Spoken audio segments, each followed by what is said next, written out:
오늘 요한복음 1장의 말씀을 같이 봅니다. 요한복음 1장 9절에서 14절까지 말씀입니다. 9절입니다. 참 빛 곧 세상에 와서 각 사람에게 비추는 빛이 있었나니 그가 세상에 계셨으며 세상은 그로 말미암아 지은 바 되었으되 세상이 그를 알지 못하였고 자기 땅에 오매 자기 백성이 영접하지 아니하였으나 영접하는 자 곧 그 이름을 믿는 자들에게는 하나님의 자녀가 되는 권세를 주셨으니 이는 혈통으로나 육정으로나 사람의 뜻으로 나지 아니하고 오직 하나님께로부터 난 자들이니라. 말씀이 육신이 되어 우리 가운데 거하심에 우리가 그의 영광을 보니 아버지의 독생자의 영광이요 은혜와 진리가 충만하더라. 아멘. 오늘 스승의 주일이지만 주일에 그 공가에는 스승의 주일이 없어요. 그리고 공가대로 이렇게 나가다 보니까 요한복음의 말씀, 오늘도 예수 그리스도 말씀이 육신이 되었습니다라는 제목으로 함께 말씀을 나누게 되겠습니다. 특별히 14절의 말씀을 여러분들이 기억하고 설교를 시작하면 좋을 것 같아요. 말씀이 육신이 되어 우리 가운데 거하심에 우리가 그의 영광을 보니 아버지의 독생자의 영광이요 은혜와 진리가 충만하더라. 말씀이 육신이 되어 우리 가운데 거하셨다고 말합니다. 그 말씀이 무엇인가에 대해서는 1절에 이렇게 말씀하고 있습니다. 이 말씀이 하나님과 함께 계셨으니 이 말씀이 곧 하나님이시니라. 그렇게 선언하고 있습니다. 하나님이신 그분이 말씀이 되셔서 육신 가운데 우리 가운데 오셨다. 그렇게 말합니다. 그 말씀 되신 그분이 바로 예수 그리스도라고 우리는 알고 있습니다. 오늘 우리가 공부할 소유의 문답은 21번째 문제입니다. 21번째 소유의 문답 문제는 이렇게 시작합니다. 하나님이 선택하신 자들의 구속자는 누구입니까? 라는 물음입니다. 한번 같이 읽어볼까요? 시작. 하나님이 선택하신 자들의 구속자는 누구입니까? 제가 2주 전에 하나님의 신령한 복, 하늘의 신령한 복이라는 제목으로 말씀을 드렸습니다. 하늘의 신령한 복, 그것은 하나님이 우리를 선택하셨다. 그렇게 말씀을 드렸어요. 하나님이 우리에게 준 신령한 복이 한두 가지가 아니고 수만 가지이지만 그 중에 정말로 가슴 절절히 우리를 감동케 하는 것, 그 하나님이 우리를 선택하셨다는 사실입니다.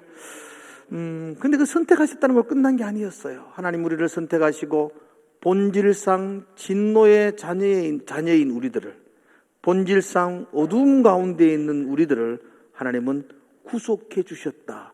생명의 빛으로 인도해 주셨다고 성경은 말씀하고 있습니다. 그런 의미에서 오늘 21번째 질문은 이렇게 우리를 선택하신 우리를 구속해 주신, 구원해 주신 그분이 누구인가라는 물음입니다. 질문이 이렇습니다. 하나님이 선택하신 자들의 구속자는 누구입니까? 한번 답을 한번 여러분 같이 한번 읽어볼까요? 구속자가 누구죠? 시작. 하나님이 선택한 자들의 유일한 구속자는 주 예수 그리스도십니다.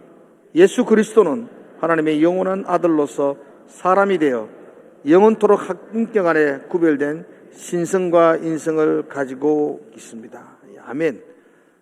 우리가 다 알고 있는 말을 요약해 놓았습니다. 하나님이 선택한 우리의 구속자는 누구입니까? 유일한 구속자는 예수 그리스도이십니다. 그렇죠? 그 예수 그리스도는 어떤 분이십니까? 하나님의 아들이십니다. 그분은 하나님 본체이십니다. 그런데 그분이 말씀이 되셔서 우리 가운데 오셨습니다. 그래서 그분에게는 참다운 하나님의 형상이 있고 또 참다운 사람의 형상이 있습니다. 그래서 우리는 그분을 신성과 인성을 동시에 신이신 분이라고 고백하고 있습니다. 정리를 한번 해보겠습니다. 여러분, 이건 기독교의 본질적인, 근본적인 중요한 가르침입니다. 4가지로 정리되어집니다. 한번 따라볼까요? 예수 그리스도는 우리의 유일한 구원자이십니다. 아멘이시죠? 두 번째, 시작. 예수 그리스도는 하나님의 아들이십니다. 하나님과 동등한 분이시라는 겁니다. 세 번째 정리해 봅시다. 시작. 예수 그리스도는 사람이 되셔서 우리 가운데 오셨습니다. 요한복음은 이것은 말씀이 육신이 되었다 이렇게 표현합니다. 참 하나님으로서 우리 가운데 오셨습니다. 네 번째 시작. 예수 그리스도는 완전한 하나님이며 사람이십니다. 신성과 인성을 완전하게 겸비한 분입니다. 조금도 부족함이 없는 분. 이것이 우리가 믿는 예수 그리스도입니다. 오늘부터 몇 주간 동안은 예수 그리스도에 대한 이야기를 계속하게 될 겁니다. 우리가 믿는 신앙의 본질이 예수 그리스도에 대함입니다. 그 그리스도는 유일한 구원자이시요 그 그리스도는 하나님의 아들이시며 그 그리스도는 사람이 되어서 이 땅에 오셨었고 그 그리스도인은 참 하나님이시며 참 사람이십니다. 오늘 공부의 핵심적인 이야기입니다. 세계적인 철학자이기도 하고 또 신학자이기도 합니다. 많은 사상가이기도 하지만 유명한 신학자이기도 한 키에르케고르가 그의 책에서 이런 이야기를 적어 놓았습니다. 한 왕자가 어느 날 사냥을 위해서 들판에 나갔다가 자기 나라 구석진 곳에 있는 빈민촌에 살고 있는 한 여인을 보게 되었습니다. 왕자는 첫눈에 그 여인과 사랑에 빠졌습니다. 왕궁에 돌아왔지만 늘 그 여인이 자꾸 생각이 났습니다. 그 여인에게 사랑을 고백하고 왕비로 맞아야 되겠다라고 마음을 먹습니다. 그런데 어떻게 사랑을 고백해야 될지 고민하기 시작합니다. 왕자는 세 가지 방법을 생각했습니다. 첫 번째는 왕자가 문무백관을 거느리고 그 빈민촌을 찾아가는 겁니다. 왕자의 거창한 행리를 통해서 찾아가서 그 아가씨를 선택해서 왕궁으로 데려오는 것이라고 생각했습니다. 그런데 그 방법은 아무리 생각해도 그렇게 하면 그 여인의 참다운 사랑을 얻을 수가 없을 것 같았습니다. 왕자로서의 힘과 권위로 그 여인을 데려오는 거라서 이건 진정한 사랑의 방법이 아니라고 생각했습니다. 왕자는 두 번째 방법을 택합니다. 두 번째 방법은 신하를 보내서 그 사랑하는 여인을 왕궁으로 초대합니다. 그리고 그 왕궁의 아름다움과 왕궁의 호화로움과 왕궁의 그 모든 것들을 보여주고 이곳에서 함께 살자고 청혼을 하는 것이었습니다. 근데 왕자가 생각해 보니까 그 방법도 진정한 사랑을 얻는 방법이 아닌 것 같았습니다.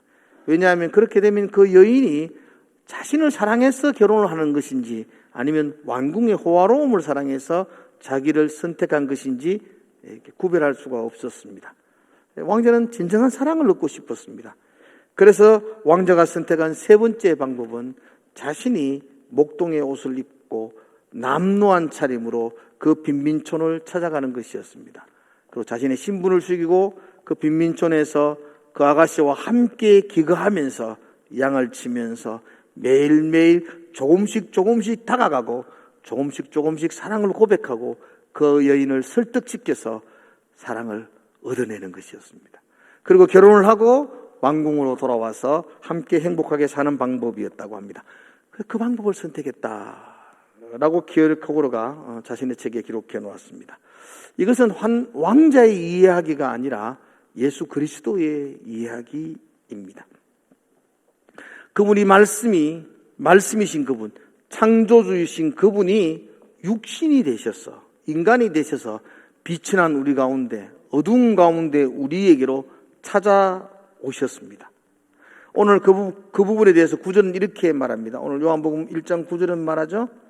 참빛, 그 세상에 와서 각 사람에게 비추는 빛이 있었나니 이렇게 표현합니다.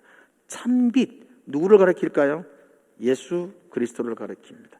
예수 그리스도가 세상에 와서 각 사람에게 비추었다. 그 참빛을 비추었다 라고 말합니다. 그분이 우리 가운데 오셔서 그 왕자가 빈민촌 가운데 오셔서 자신의 모습을 그 빛된 모습을 그 여인에게 끊임없이 비추어 준 것처럼 그래서 설득한 것처럼 참빛인 예수 그리스도께서 우리 가운데 오셔서 각 사람에게 그 빛을 비추어 주셨다라고 말합니다. 요한복음 1장 9절에 나오는 이 참빛은 헬라어 원어로서는 두 가지 뜻이 있습니다. 하나는 참빛 이렇게 말할 때에 거짓과 반대되는 참빛을 말합니다. 이건 참말이야. 이건 참빛이야. 거짓된 빛과 반대되는 개념으로 참빛 이렇게 표현합니다. 두 번째 참빛의 의미는 부분적인 것에 반대되는 개념으로 참빛이라고 말합니다. 불완전한 빛, 희미한 빛, 확실치 않는 빛, 그 빛과 반대되는 것처럼 완전한 빛, 확실한 빛, 뚜렷한 빛, 이런 빛이라는 표현할 때 참빛 이렇게 표현합니다. 그래서 오늘 번역은 거짓이 아니야, 정말이야, 참빛이라는 개념보다는 오늘 이 참빛이라는 이 요한복음의 개념은 부분적인 것에 대해서 반대되는, 그러니까 확실한 빛, 그래서 좀 더 정확한 번역은 완전한 빛 이렇게 표현하면 좋습니다. 완전한 빛, 분명한 빛. 예수 그리스도는 완전한 빛으로, 부분적인 빛이 아니요 불확실한 빛이 아니라 완전한 빛 되신 그분으로서 이 땅에 오셨다, 비추었다 라고 말하고 있습니다. 예수님 이전에도 빛은 있었습니다. 온 우주 만물을 통해서 하나님의 창조주 되심의 빛이 비추어지고 있었습니다.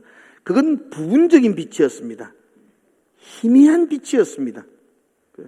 만물이 그로 말미암아 지음이 되었기 때문에 로마서 1장 20절은 이렇게 이야기하죠. 창세로부터 그의 보이지 아니하는 것들 곧 그의 영원하신 능력과 신성이 그가 만드신 만물에 분명히 보여 알려졌나니 그러므로 그들이 핑계하지 못할지다. 하나님 어디 있어? 이런 핑계 댈 수, 하나님 나 못 봤는데 이런 말 할 수 없습니다. 왜냐하면 하나님이 만드신 이 우주 만물에서 하나님의 빛이 비춰지고 있다는 것입니다. 근데 그 빛은 완전한 빛이 아니었습니다. 희미한 빛이었고 부분적인 빛이었습니다. 근데 예수님이 참 빛, 완전한 빛이 되셔서 불완전한 빛이 아니라 온전한 빛이 되셔서 이 세상 가운데 비추어 주셨다는 것입니다. 완전한 빛이 되셔서 이 땅 가운데 오셨던 빛 대신 예수 그리스도. 그런데 놀라운 일이 벌어집니다. 아주 아이러니한 일이 벌어집니다. 찬 빛, 그분이 이 땅에 오셨는데, 그분이 이 땅에 그 빛을 비추었는데 10절에 보니까 그가 세상에 계셨으며 세상은 그로 말미암아 지은 바 되었으되 세상이 그를 알지 못하였고 이렇게 말합니다. 완전한 빛으로 비추었는데 세상이 그 빛을 알지 못했다 그럽니다. 그 빛을 깨닫지 못했다는 겁니다. 이게 말이 안 됩니다. 캄캄한 어두운 가운데 있는 이 세상 속에 한 줄기 빛, 완전한 빛이 비추어지는데 어둠이 그 빛을 깨닫지 못했다. 발견하지 못했다. 그건 있을 수 없는 이야기입니다. 그런데 그렇게 되었다는 겁니다. 그래서 여기서 알지 못했다는 말은 빛이 쫙 비춰지는데 안 보이네? 어디 빛이 있지? 이런 뜻이 아니고 빛이 비추어지는데도 불구하고 어둠은 그 빛을 싫어했다. 그 빛을 인정하지 않았다. 그 빛을 거부했다. 이런 의미로 받아들여지는 겁니다. 여러분, 완전한 빛이 어두움 가운데 비춰졌는데 그 어두움은 그 빛을 싫어합니다. 그 빛을 거부합니다. 그 빛을 인정하지 않았다라고 말씀하고 있습니다. 놀라운 일이지만 사실은 놀라운 일이 아닙니다. 왜냐하면 어두움은 본질적으로 빛을 싫어하기 때문입니다. 어둠과 빛은 함께 할 수 없습니다. 본질적으로 어두움은 빛을 거부합니다. 그죠? 세상은 빛 대신 예수님을 영접할 수가 없습니다. 본성적으로 그 빛을 거부하게 되어져 있습니다. 10절의 말씀 보면은 그가 세상에 계셨으며 세상은 그로 말미암아 지은 바 되었지만 세상이 그를 알지 못했다고 합니다. 세상이 그로 말미암아 지은 바 되었습니다. 이 모든 세상은 예수님으로 인해서 지음받았고 예수님 때문에 지음받았고 예수님으로 존재하고 있는 겁니다. 그럼에도 불구하고 그들은 어두움은 빛 대신 그분을 싫어합니다. 인정하지 않고 거부합니다. 세상은 그로 말미암아 창조되었고 그를 위하여 존재되어져 있으며 그분으로 말미암아 여기에 있음에도 불구하고 그 어두움은 빛을 인정하지 않습니다. 빛을 거부한다. 그렇게 말하고 있습니다. 있을 수 없는 이야기였죠. 11절 자기 땅에 오매 자기 백성이 영접하지 아니하였으니. 자기 땅에 왔어요. 자기가 창조한, 자기가 만든 자기의 땅이에요. 자기 나라예요. 근데 예수님이 거기 왔는데 사람들이 누구세요? 이렇게 말하는 거죠. 인정하지 않는다. 놀라운 일이지만 사실은 그게 어두움의 특성입니다. 예수님은 말씀이 육신이 돼서 우리 가운데 오셨습니다. 완전한 빛으로 이 세상에 비추었습니다. 그렇다면 이 세상 어두움은 그 빛 대신 그분 앞에 굴복해야 되며 그분 앞에 무릎을 꿇어야 되고 그 빛을 영접해야 되고 인정해야만 합니다. 그런데 어두움은 빛을 거부합니다. 싫어합니다. 세상이 그로 말미암아 지음바 되었지만 세상은 그 빛을 인정하지 않습니다. 도리어 세상은 그 빛 대신 예수님을 십자가에 못 박아 버렸었습니다. 이게 세상이었습니다. 그런데 거기서 끝나지 아니하고 참빛으로 오신 예수님을 어두움이 거부하고 인정하지 않는 이 캄캄한 세상 속에서 소수의 몇몇 사람들이 그 빛을 영접하기 시작합니다. 소수의 몇몇 사람들이 그 빛을 인정하고 그 빛을 받아들였다고 말합니다. 12절의 말씀이죠. 영접하는 자. 이 영접하는 자는 다수가 아닙니다. 그 이름을 믿는 자, 그 예수를 믿는 자들은 전체가 아닙니다. 일부 소수의 사람들. 본성을 따라 어두움에 속한 사람들이 빛을 거부하고 빛을 외면하는 세상 속에서 그럼에도 불구하고 그 빛 대신 그분을 영접하고 그 이름을 믿는 사람들이 나타나기 시작했다는 것입니다. 얼마나 감사한 일인지 모릅니다. 모두가 거부할 때에 본성을 따라서 빛을 싫어하는 그 어두움 속에서 빛을 받아들이고 그 빛 대신 그분 앞에 굴복하기로 결정하고 그분을 영접한 사람들이 일어나기 시작했습니다. 그런데 어떻게 이런 일이 일어났지? 어떻게 어두움은 빛을 싫어하는 게 그게 본성인데 어떻게 어두운 우리가 그 빛을 영접하게 되었지? 라고 말할 때에 그 어두운 우리의 노력이나 우리의 지혜로 빛을 깨달은 게 아니라고 말합니다.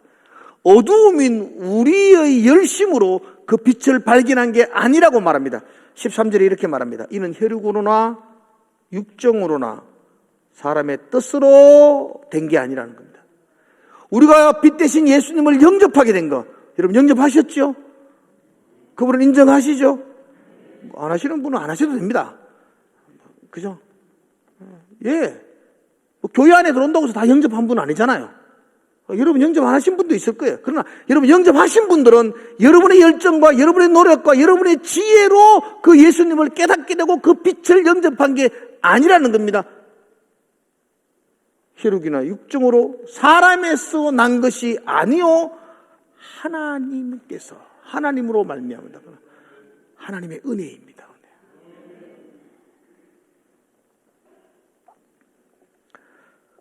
어둠에 속했던 우리가 완전한 빛 대신 예수 그리스도를 알게 되고 깨닫게 되고 영접할 수 있었던 것은 혈통이나 육정으로 사람의 뜻으로 된 것이 아니요 오직 하나님의 은혜입니다. 빈민촌을 찾아와서 그 왕자가 한 여인을 끊임없이 다가가고 설득해서 그 사랑을 깨닫게 했던 것처럼 예수 그리스도께서 어두움 가운데 우리들을 찾아오셔서 우리를 설득하시고 만나시고 끊임없이 우리 가운데 찾아오셔서 비로소 우리가 그분을 깨닫게 되고 발견하게 되었다라고 말합니다. 오늘 14절은 이렇게 말합니다. 말씀이 육신이 되어 우리 가운데 거하시매. 여기서 말씀 되신 그분이 육신이 되셔서, 그죠? 그분이 목동이 되셔서 빈민촌에 찾아온 왕자처럼 말씀이 육신이 되어 우리 가운데 거하시매. 여기서 거하신다는 말은요, 좀 독특한 번역 표현입니다. 원래 직역하여 번역하면 말씀이 육신이 되어 텐트를 치셨다, 이렇게 번역하는 겁니다. 그분이 우리 가운데 텐트를 치셨습니다. 잠시 왔다가 일 보고 돌아가는 것이 아니고 그분이 우리 가운데 거하셔서 텐트를 치시고 함께 살으셨다는 걸 표현합니다.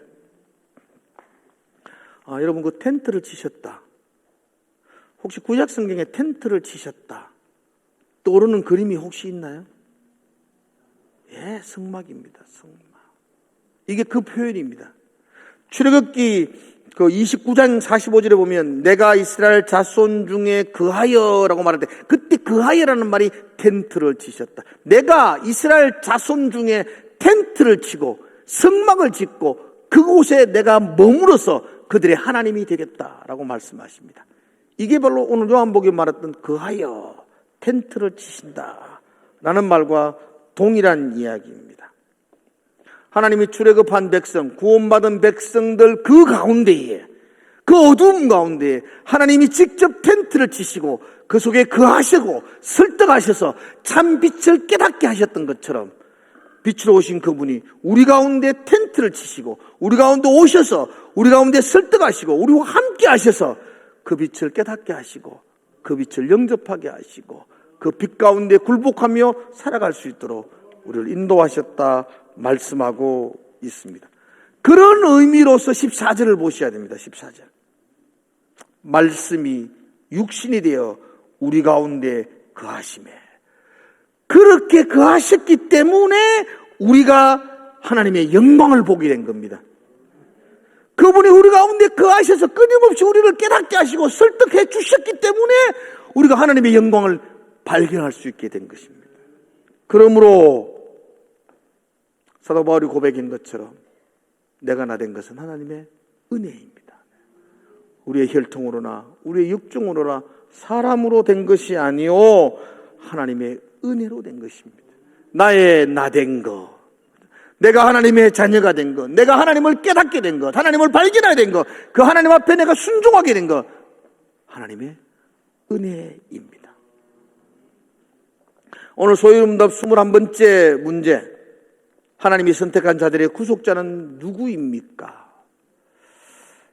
답은 유일한 구속자는 주 예수 그리스도인데 그분은 하나님의 아들로서 사람이 되셔서 말씀으로 육신이 되셔서 영원토록 한 인격 아래 구별된 신성과 인성을 가지고 있습니다. 참 하나님이며 참 사람이신 그분이 온전한 빛이 되셔서 우리 가운데 오셔서 우리의 구속자의 역할들을 다 감당하셨다 말씀하고 있습니다. 오늘 기억하십시오. 하나님은 참 빛이십니다. 그죠?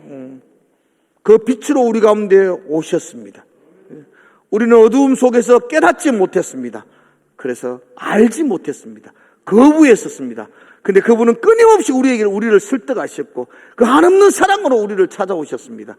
그래서 우리가 그분을 깨닫게 되었고 영접하게 된 것입니다. 그래서 내가 나 된 것은 하나님의 은혜입니다. 그 은혜로 한 주간을 또 승리하며 살아가시기를 주의 이름으로 축복을 드립니다. 기도하겠습니다. 은혜를 잊지 않게 하시고 은혜를 붙들고 살게 하시고 나의 유일한 구원자 되신 그 예수 그리스도 그분의 열심으로 내가 이 자리에 있음을 고백하게 하시고 그리고 그 찬양으로 살아가게 하여 주시옵소서. 예수님 이름으로 기도드리옵나이다.